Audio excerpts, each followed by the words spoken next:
ಗೋ ಸಂರಕ್ಷಣಾ ತಿದ್ದುಪಡಿ ವಿಧೇಯಕದ ವಿರುದ್ಧ ವಿಶ್ವ ಹಿಂದೂ ಪರಿಷತ್ ನೇತೃತ್ವದಲ್ಲಿ ಪ್ರತಿಭಟನೆ. ನಮ್ಮ ಈ ಬೇಡಿಕೆಗೆ, ನಮ್ಮ ಈ ಹೋರಾಟಕ್ಕೆ ಆದ್ಯತೆ ಕೊಟ್ಟು ನಮ್ಮ ಮನವಿಗೆ ಸ್ಪಂದಿಸಬೇಕಂತ ಕೇಳ್ತೀವಿ. ಭಾರತ ಅಂದ್ರೆ ಕೃಷಿ ಆಧರಿಸಿ ಬದುಕುವಂತ, ಪ್ರತಿಯೊಬ್ಬರಿಗೂ ಬದುಕಲಿಕ್ಕೆ ಭೂಮಿ, ಅನ್ನ, ಅವನ್ ಸಂರಕ್ಷಣೆ ಮಾಡ್ತಕ್ಕಂಥ ಜವಾಬ್ದಾರಿ ನಮ್ದು ನಿಮ್ದು ಅಲ್ಲದೆ ಪ್ರಸ್ತುತ ಸರ್ಕಾರ, ಗೌರವಾನ್ವಿತ ಮುಖ್ಯಮಂತ್ರಿಗಳು ತೆಗೆದುಕೊಳ್ಬೇಕು. ಕಷಾಯಖಾನೆಯನ್ನು ಮುಚ್ಚಬೇಕು.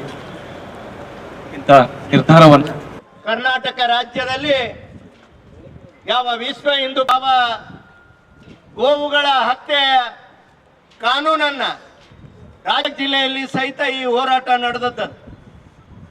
ಸನ್ಮಾನ್ಯರೇ, ಗೋ ಉದ್ಯೋಗವನ್ನ ಮಾಡಲಿಕ್ಕೆ ಇವತ್ತ ಆ ಗೋ ಸಂಕುಲಕ್ಕೆ ಈ ರಾಜ್ಯದ ಸರ್ಕಾರಕ್ಕೆ ಕಾಂಗ್ರೆಸ್ ಸರ್ಕಾರದ ಗೋಕಳ್ಳರಿಗೆ ಸಹಕರಿಸುವ ಈ ನೀತಿಗೆ ಮುಖ್ಯಮಂತ್ರಿ ಸಿದ್ದರಾಮಯ್ಯರವರ ಸರ್ಕಾರ ಬಂದಾಗ ಭಾರತ್